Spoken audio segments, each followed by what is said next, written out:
Sauerbraten. I have many, many questions. The first of which is, what is this thing? All right, so Sauerbraten is a traditional German dish.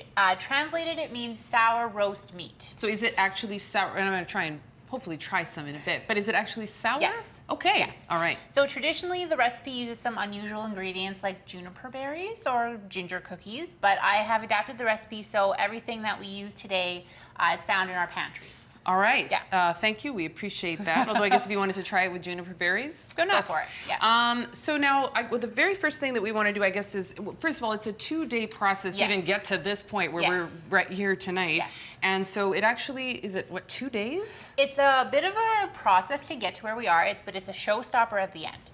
So you want your meat and you want to make a marinade. I've got a cup of water, a cup of stock, a cup of red wine, and a cup of red wine vinegar, which is going to give it that sour taste. So yes, when you taste it, it will be sour. Okay. To that, you add an onion and some dried herbs. Okay. Heat that in a pot. You don't want it to boil. You just want things to kind of combine a little bit. Okay. You pour that over your meat. We are using an inside round roast today. Okay. You can use an outside round as well, okay.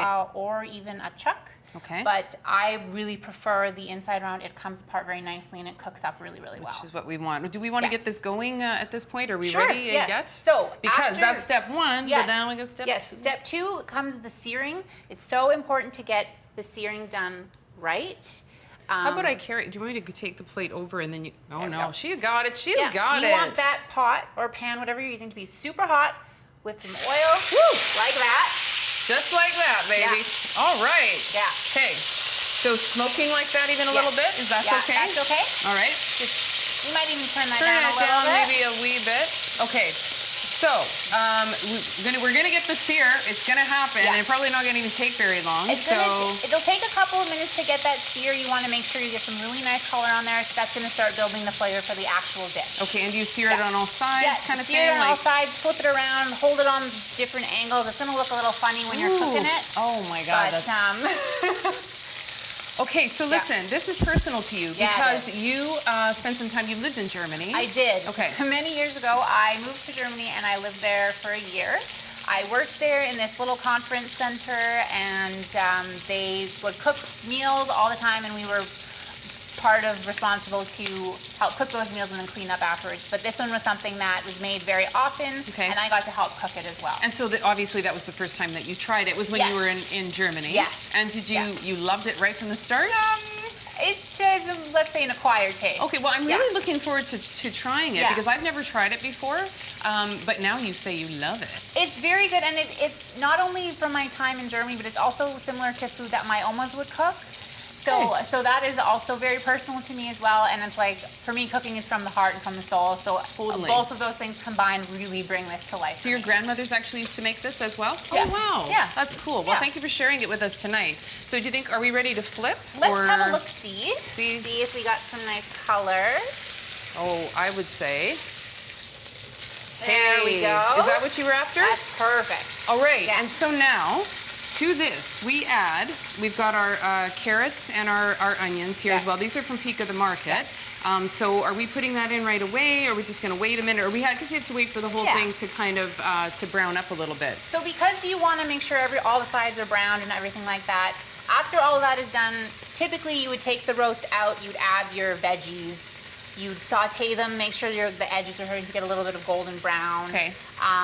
And then you would put the marinade liquid in. Okay, so now you've marinated it already. Yes. So is this the same marinade? Yes. This is liquid you do not want to be throwing away at any point. Okay, so this is what ostensibly the roast has been soaking in. It's been marinating, and now you've saved this, and now we're going to put it back in. Yes. All right. It becomes the braising liquid. Okay. And then at the end, the gravy that you make, which is on the website, of course, is all from the same liquid. So at the end of the cooking process, you don't want to be getting rid of this either.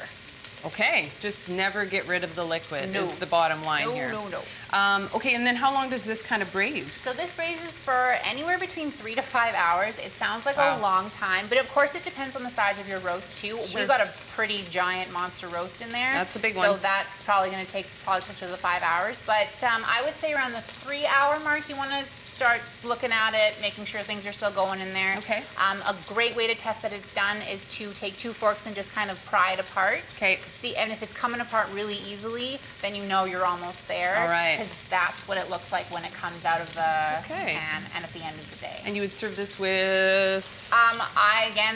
Something near and dear to my heart is egg noodles. Right. And that comes from my omas again too. But you could do potatoes. I would say potatoes or egg noodles are probably the best way to go. Okay. Yeah. Well, I am going to give this a go. Yeah. And you've prepared some. I made some gravy. Thank you. You're welcome. You need the gravy too to get the whole flavor. Get the effect? Yeah, Okay, for so sure. I'm going to give this a go, and I'll tell you how I feel about it when we come back. And we're also going to check in with another inspiring farmer from beautiful Pipestone, Manitoba, when we come back on Great Tastes of Manitoba. You're watching Great Tastes of Manitoba, filmed on location at Supper Central at Kenaston Commons.